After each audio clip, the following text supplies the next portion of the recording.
Okay, we are here for our very first live interview at the Thought Vox. Thought we'd change it up, get current. And my guest is the one and only Jeffery Straker. Hello. Hello, Jeffrey. Hello. Thanks for coming over. Great, thanks for having me. To the Orange Room. Yes. So, all kinds of exciting stuff to talk about. Yes. First of all, though, I want to get a little background, and maybe you could tell us when you knew you wanted to be a musician. We're going way back here. We're going way back. I mean, when I knew I wanted to be a musician full time and really do this for my living, that's a good question. I mean, I probably made that decision consciously about 5 years ago when I quit my last job that I was hanging on to. It was like a 3-day-a-week office job, and I was like, my soul's just not feeling this. And I whittled myself down to working half my time in my office job, half my time at music.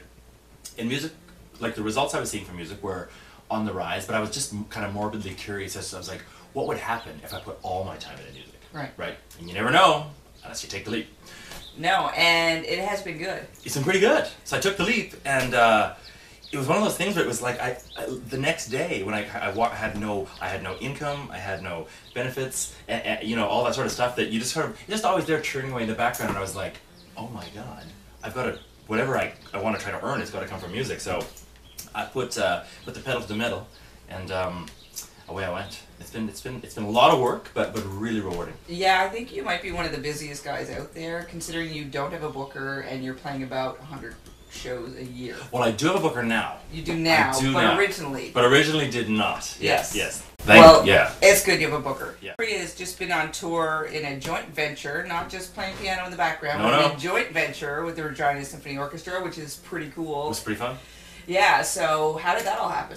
That was actually, I'll make a long story as short as I possibly can. About 3 years ago, I sort of weaseled my way into doing an opening set for the Regina Symphony at their outdoor concert. It's this annual thing called Symphony Under the Sky. And I was like, they could probably use an opening band, so I called them up. And they were like, yeah, we actually want an opening band. So did that. It went over really well with their audience. I sold about 100 CDs. It was cuckoo bananas. And then so they said, you know, hey, your music works well with our audience. We should do this again. And I said, we should do this again, but I should play with the orchestra next time. And they said, you know, nothing's, or if this is right, nothing's not an option if you can use a double negative.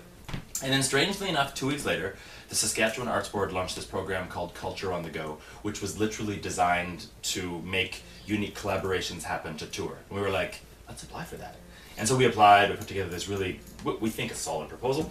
And then they approved the funding. Because, I mean, to take an orchestra on the road is not a cheap endeavor. No. And so we needed some kind of funding to kick it off. There's at least 2 or 3 guys in an A orchestra. couple people, like, you know, a couple guys, couple fiddles, you know, exactly. So we got that going, and we just finished. So fast forward, we did 8 shows on this tour. Nice. And it was a blast. And it was well received. I read some of the reviews. Well received, and yeah. a 5-page spread in an arts magazine. Yeah. Out west. That was pretty cool. Very nice, very nice. I'm like, I know this guy. It was nice, and then one of the really good results. I mean, audience response was great, and we got you know, standing ovations every night, which was beautiful to see, because you don't know if it's going to work. It was my first step into orchestral context for my music, and like, who knows? Seems like a neat idea. Yeah. Is it going to work? Are people going to get it? I don't know. And they got it, which was nice. And the orchestra is interested in doing more, so that's really cool. That is great. Yeah, made possible via the Saskatchewan Arts Board. Okay. And I think I mentioned that they announced this grant called Culture on the Go, but I mean that project with the symphony could not have happened without the Saskatchewan Arts Board. Okay, so 2 thumbs up for Saskatchewan Arts Board and yes. supporting the arts, because we know that in Canada the arts have very much been lacking Yes. over the last government regime. I mean, government. Exactly. I'm speaking for myself, not for Jeffrey. So anything, any issues, just send them on to Thought Vox to me. Exactly. Except it's not exactly, because I think we share the same feeling. That's right. It's a regime. It's not a government. Exactly. But anyway, but hey, if you sit down at a piano and sing a song by the Beatles, then you'll love the arts. Exactly. It's amazing. It's amazing how you can just flip it around. Yeah. And you're also working on videos, and you had a very successful indie video. Why don't you tell us a little bit about that? Okay. So the I'm just putting them to you. Yeah, you are. There's no stopping with you. The first video off this album was for a song called Hypnotized, and it was very much an indie effort. That's the album right there. Step right up. Mm-hmm. Available on iTunes. That's 14 tunes, only $9.99. Do I smell a deal? Vanna. Okay, so the very first song, Hypnotized. Yes. I'm shutting it. Made a video with a production company from Toronto.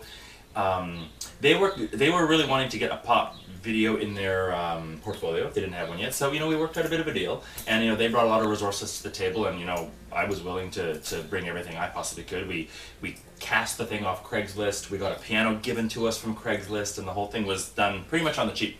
Nice. Submitted it off to Much More Music, and lo and behold, they started to play it across the country. So that was really good exposure, and then people started to vote for it and voted it into the top 10 on their little chart thing, and it stayed there for a couple of months, and it got as high as number 6. So I was like, we're number 6! We're number 6! Yeah. So that was pretty cool. Nice. Pretty cool. Yeah. I think it's number 1. Well, number 1's so overrated. It's skinny, it's tall. Jonesing for 6. Chubby Exactly. number. I wanted some nice size on the 6. It's nice and That's round. right, nice and round, like most of us are. Exactly. It's perfect. I can relate to 6. 1, no. No, I didn't even know what that was. I know. I couldn't even imagine being there. So did that, and that was great. And then so fast forward, that was about a year ago. We just finished